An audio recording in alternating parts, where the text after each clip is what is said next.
नमस्कार, NCERT zone KLD में स्वागत है। आप देख रहे हैं एनसीईआरटी जोन केएलडी। आज हम पढ़ेंगे कक्षा 10 के प्रश्नावली 1.1 का बहुत ही 1.2 का बहुत ही महत्वपूर्ण प्रश्न। पहला ही प्रश्न बहुत ही महत्वपूर्ण है, आपके बोर्ड परीक्षा में बहुत ही इंपॉर्टेंट और बहुत ही लाभकारी है। तो इसे बिना देखे आप वीडियो को स्किप मत करिए, एकदम डिट्टो जैसे आपको बोर्ड में लिखना है वैसे ही सिखाया जाएगा। आप बिना देखे इसको बाहर मत जाइए, वीडियो छोड़कर मत जाइए। बिना देरी किए करते हैं आपका पहला सवाल। चलिए हल करते हैं। सवाल देखिए बहुत ही इंपॉर्टेंट है। कह सिद्ध कीजिए कि करड़ी में 5 एक अपरिमेय संख्या है। कैसी संख्या है? अपरिमेय संख्या है। ठीक है, तो अगर ऐसे सवाल आ रहा है कि आपको सिद्ध करना अपरिमेय संख्या है तो इसके विपरीत चीजों को हम मानेंगे। जैसे माना करड़ी में 5 एक क्या है? परिमेय संख्या है। कैसी संख्या है? परिमेय संख्या है। करड़ी में 5 क्या है? एक परिमेय संख्या है। आप इसको क्या कर लेंगे? मान लेंगे। ठीक है, अब हमने मान लिया कि करड़ी में 5 क्या है? एक परिमेय संख्या है। अब परिमेय संख्या किसके बराबर हम लिख सकते हैं? पी बाई क्यू के रूप में लिख सकते हैं। तो हम लिखेंगे करड़ी में 5 बराबर है पी बटा, जहां पी और क्यू क्या है? पूर्णांक है। क्या क्या लो? जहां पी और क्यू सह अभाज्य है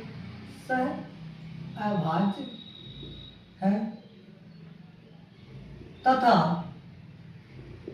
Q equal to not zero, यानी कि Q का वैल्यू 0 नहीं है। ठीक है, ये आपको हर एक सवाल में, चाहे करड़ी में 5 कहे, करड़ी में 2 कहे, करड़ी में 3 कहे, करड़ी में 11 कहे, सेम चीजें हिंदी जो है आपको सेम लिखना है। ठीक है, अब बात आते हैं, हम क्या कर लें? दोनों पक्षों का वर्ग कर लें। दोनों पक्षों का वर्ग करने पर, क्या करने पर? वर्ग करने पर। जैसे ही दोनों पक्षों का वर्ग करेंगे तो करड़ी में 5 का स्क्वायर हो जाएगा बराबर में पी बटा क्यू का स्क्वायर हो जाएगा। ठीक है, अब करड़ी में 5 का स्क्वायर कितना होता है? 5 होता है। कितना होता है? 5। और इसको हम स्क्वायर बांट देंगे, P square बटेंगे Q square.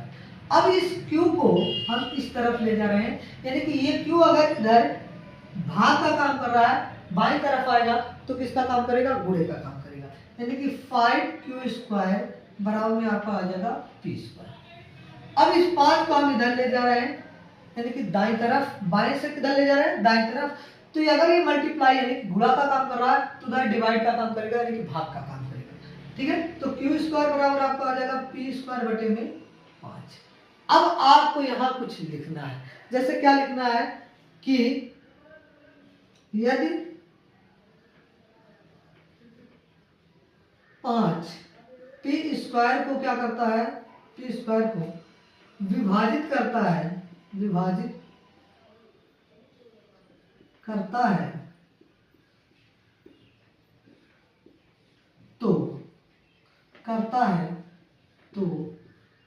5 Q को भी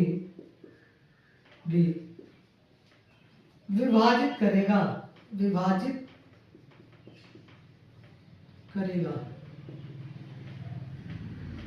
इसको इक्वेशन नंबर फर्स्ट मान लो। ठीक है, क्या करेगा? अगर 5 पी स्क्वायर को विभाजित करता है तो 5 क्यू को भी विभाजित करेगा। इसका मतलब क्या बेटा? अगर मान लो p बराबर हम क्या मान लिया? 10। p बराबर क्या मान लिया? 10 मान लिया। तो p का स्क्वायर अगर आएगा तो 100 आएगा, जो कि 5 से क्या है? डिवाइड है।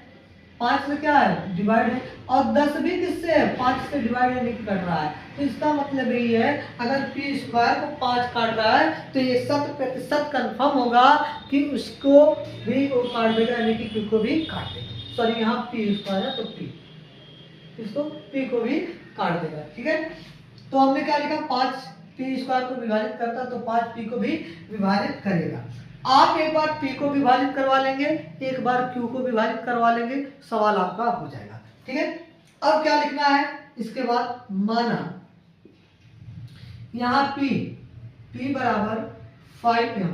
यहाँ नीचे अगर 5 है तो 5 मानेंगे, 3 रहेगा तो 3 मानेंगे, 2 रहेगा तो 2 रहेंगे, जो कर्डी में रहेगा उसी को मान। ठीक है, माना P बराबर क्या है 5m। अब लिखोगे P का मान समीकरण 1 में रखने पर, समीकरण 1 में रखने पर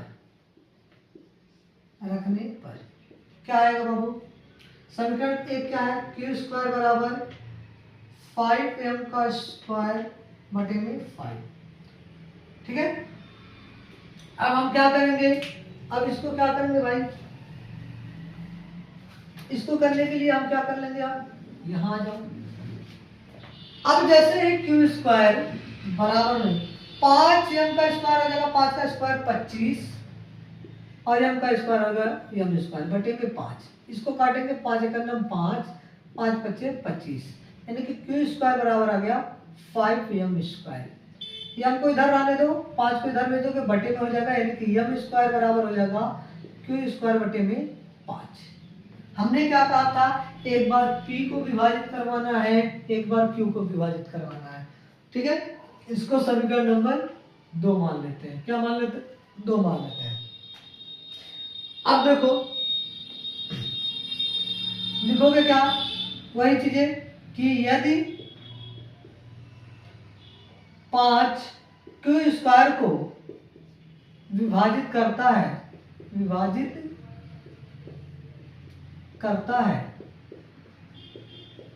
तो 5 क्यू को भी विभाजित करेगा। ठीक है, अब देखो, अतः समीकरण 1 व 2 से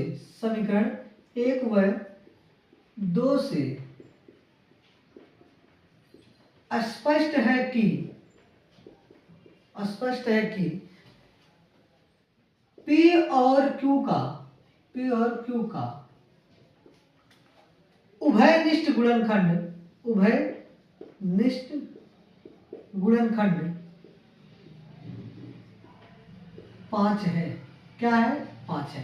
यानी कि भाई देखो, P को भी 5 काट रहा है, Q को भी काट रहा है, यानी कि दोनों को काटने वाला कौन है? 5। तो हमने वही लिखा है कि समीकरण 1 व 2 से स्पष्ट है कि 5 क्या है? दोनों का उभयनिष्ठ गुणनखंड है, जो कि हमारे कल्पना का विरोधाभास है। इसका मतलब क्या है? विरोधाभास का मतलब विपरीत है। हमने कल्पना क्या किया था कि P और Q कैसी संख्या है? सहअभाज्य। सहअभाज्य संख्या तभी होती है जब दोनों का उभयनिष्ठ गुणनखंड 1 होता है।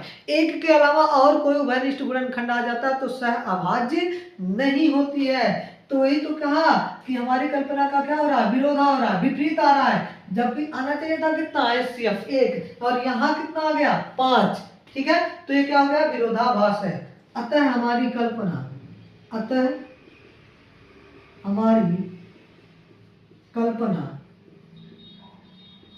गलत है। इसलिए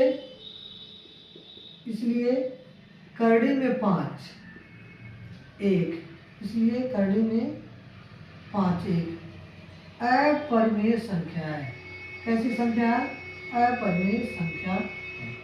ठीक है, ये आपका ऐसा सवाल है कि हर साल हर सत्र में ये प्रश्न आपका पूछा गया है। ठीक है, तो आप इसको एकदम फोटोकॉपी कर लीजिए, छाप लीजिए, स्क्रीनशॉट ले लीजिए।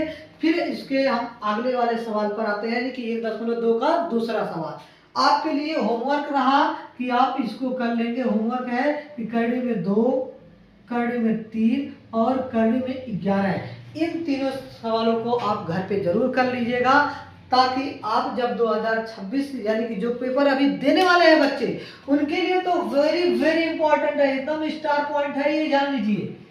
सेम, बस अगर 2 आ रहा है तो सभी जगह हम क्या कर देंगे, 2 2 2 करते चलेंगे, 3 आ जाएगा तो 3 कर देंगे। हिंदी में कोई परिवर्तन नहीं होने वाला है, ये तो आपको रटना ही पड़ेगा, लिखना ही पड़ेगा, बिना लिखे नंबर आपको मिलने वाला नहीं है। तो एक बार इसको देख लें, स्क्रीनशॉट ले लें, फिर अगले सवाल पर हम